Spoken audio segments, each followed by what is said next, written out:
अस्सलामुअलैकुम। तो आज हमारा हीट एंड थर्मोडायनेमिक्स का सेकंड टॉपिक है, सेकंड लेक्चर है जिसमें हम डिस्कस करेंगे गैसेस लॉ और काइनेटिक थ्योरी को। तो सबसे पहले हम डिस्कस करते हैं गैस लॉज को। तो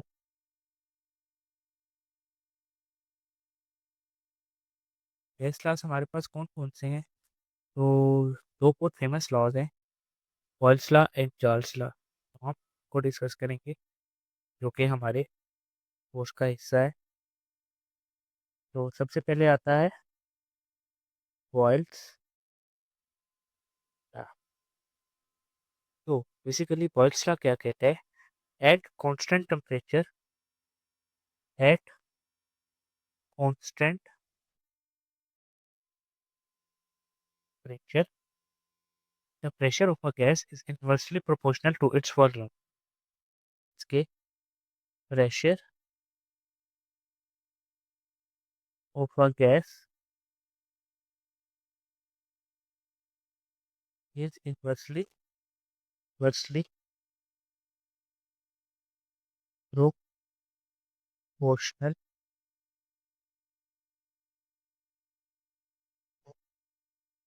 और हम इसे करेंगे और प्रेशर को हम से calculate करेंगे। तो इसका हम मैथमेटिकल फॉर्म देख लेते हैं।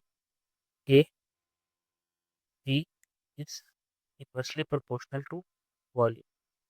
तो अगर हम इसमें प्रोपोर्शनलिटी कांस्टेंट ऐड करें, लेट्स सपोज हम के को प्रोपोर्शनलिटी कांस्टेंट कह लेते हैं, तो पी वी इक्वल टू के हो जाएगा।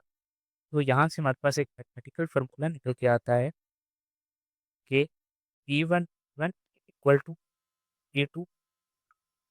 तो बेसिकली लेट सपोज अगर हमने कोई एक सिस्टम डिस्कस करना है, उसका हमारे पास प्रेशर और वॉल्यूम गिवन है और वो हमारे पास फाइनल प्रेशर दे देता है, तो हमें कहता है कि फाइनल वॉल्यूम क्या फाइंड करना है। हम ये रिलेशन यूज करते हैं यूजुअली। तो इसकी प्रॉब्लम हम देखेंगे। तो इसके बाद हम डिस्कस करेंगे चार्ल्स लॉ। तो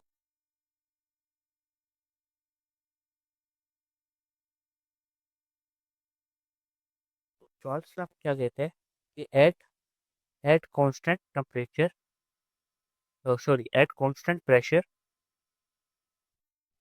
at constant pressure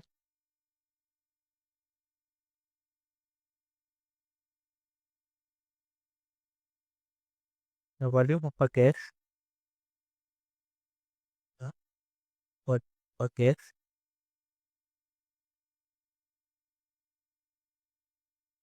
directly proportional to temperature, directly proportional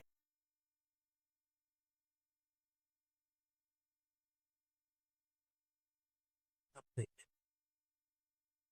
ये हमारे पास चार्ल्स लॉ का स्टेटमेंट आ गया।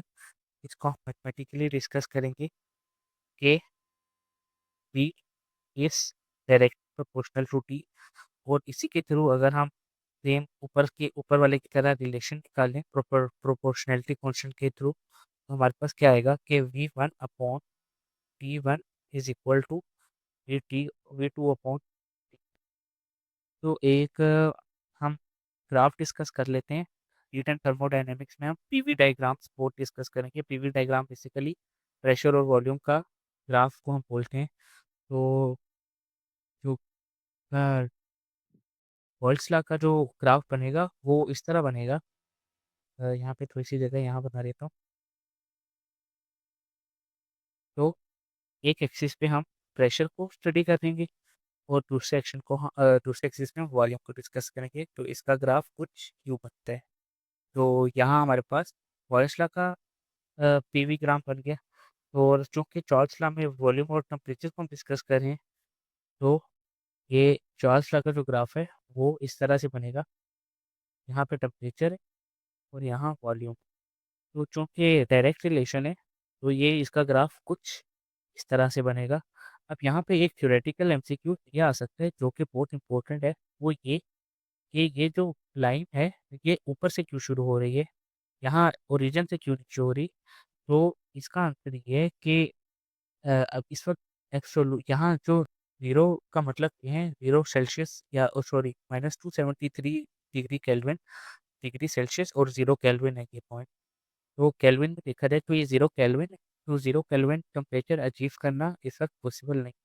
दैट्स व्हाई हम इस लाइन को यहाँ से स्टार्ट करते हैं और हम चूँकि ये टेम्परेचर अचीव नहीं कर सकते ऑन अर्थ, तो इसलिए हम इसको ग्राफ को ऊपर से स्टार्ट करते हैं क्योंकि हमारे पास कोई डाटा नहीं है कि इस सर्टेन रीजन पे क्या रिलेशन होता है इन दोनों के बीच में। तो यहाँ से थ्योरेटिकल एमसीक्यूज़ वर्क करा सकते हैं। तो हमारे पास गैस लॉज़ कंप्लीट हो चुके हैं, तो इसके बाद हम डिस्कस करेंगे काइनेटिक थ्योरी।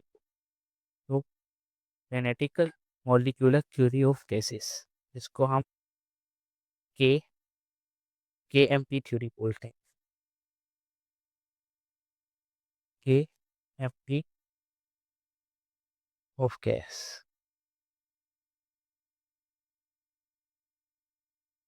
तो काइनेटिक मॉलिक्यूलर थ्योरी हमने बनाई क्यों? तो बेसिकली हमारे पास ये हुआ कि the kinetic theory of gases is the study of the microscopic behaviour of molecules and the interaction which leads to macroscopic relationships like the ideal gas law। Basically हम gases के माइक्रोस्कोपिक बिहेवियर को discuss करते हैं। Microscopic behaviour microscopic behaviour को study करते हैं और and trying to predict and trying to predict their macroscopic behaviour.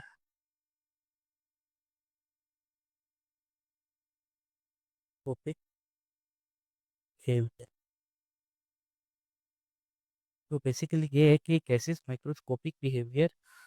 के माइक्रोस्कोपिक बिहेवियर को स्टडी करते हैं और प्रिडिक्ट करने की कोशिश करते हैं कि गैसेस का माइक्रोस्कोपिक बिहेवियर क्या होगा। तो ये हमारे पास काइनेटिक मॉलिक्यूलर थ्योरी के ही थ्रू होता है। तो इसके बाद काइनेटिक मॉलिक्यूलर थ्योरी के कुछ इंपॉर्टेंट पॉइंट्स हैं, तो हम पहले उसको डिस्कस कर सकते हैं। तो पॉइंट्स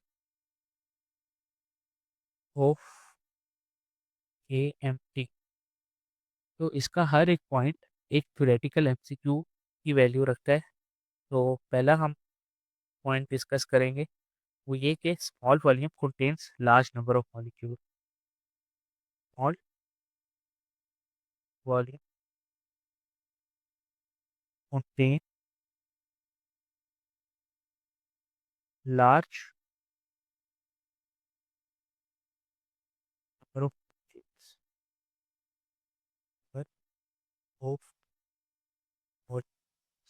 राइट। तो इसका पॉइंट 2 है वो ये कि molecules move randomly and do not exert force on one another except when they collide. Like molecule, molecules move randomly and do not exert force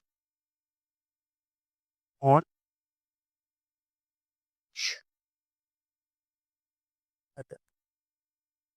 तो ये हमारे पास 2 पॉइंट्स हो गए। इसके बाद थर्ड पॉइंट पे वो क्या कहते हैं कि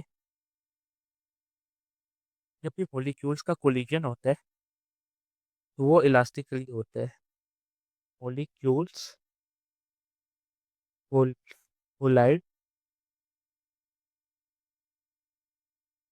विद इलास्टिसिटी। इलास्टिसिटी, ये इलास्टिसिटी तो ऑफ कोर्स आप लोगों को पता होगा कि बेसिकली मोमेंटम कंजर्व हो जाता है।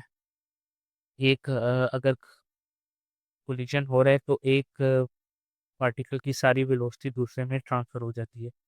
तो इसका फोर्थ पॉइंट ये है कि जब भी कोलिजन होता है वॉल्स के साथ, तो मॉलिक्यूल्स का अगर जब वॉल्स के साथ कोलिजन होता है तो उससे गैस प्रेशर बढ़ जाता है। तो collision with wall increases pressure, right. तो इसके बाद पॉइंट ये है कि gravity does not affect the molecular motion. Gravity does not effect molecular motion, right. तो इसके बाद क्या है final point, volume of gas molecule is negligible as compare to the actual volume of the gas.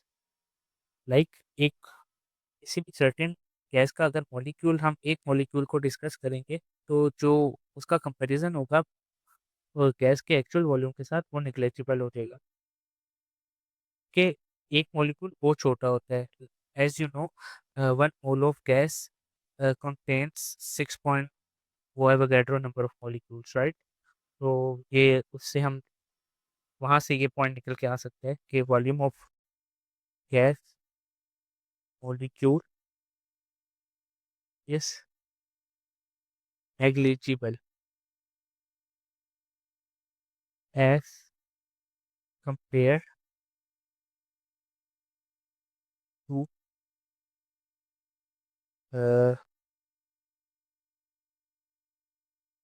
Actual of gas. तो यहाँ पर हमारे पास काइनेटिक मॉलिक्यूलर थ्योरी के इंपॉर्टेंट पॉइंट्स कंप्लीट हो जाते हैं। तो इसके बाद हम डिस्कस करते हैं कि काइनेटिक मॉलिक्यूलर थ्योरी किस तरह इंपॉर्टेंट है। तो एक हमारे पास एक बड़ी फेमस इक्वेशन निकल कर आती है जो कि है EV is equal to nRT। ये भी kinetic energy kinetic molecular theory से निकल कर आती है। इसको हम बोलते हैं ideal gas equation. Ideal gas equation.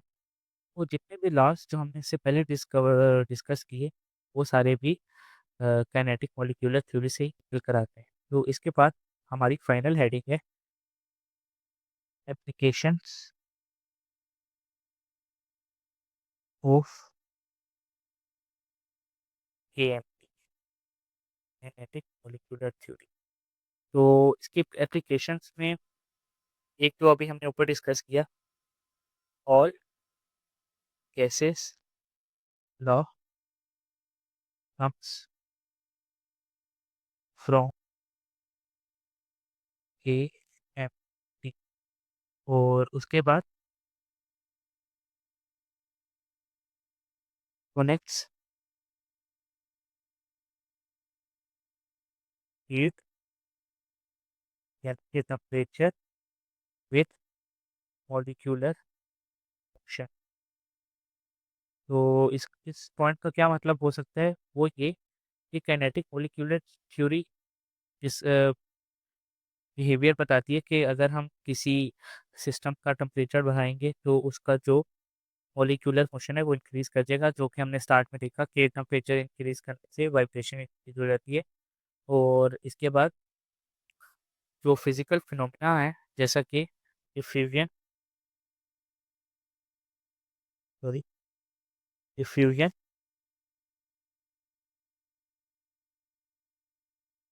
और effusion and thermal energy transfer. तो बेसिकली इस तरह के फिजिकल फिनोमेनास को डिस्कस करने में हेल्प करती है। तो आज का लेक्चर इतना ही। और जितने भी हमने इसमें थ्योरेटिकल पॉइंट्स डिस्कस किए वही इसके एमसीक्यूज और एग्जांपल्स के तौर पे यूज हो सकते हैं।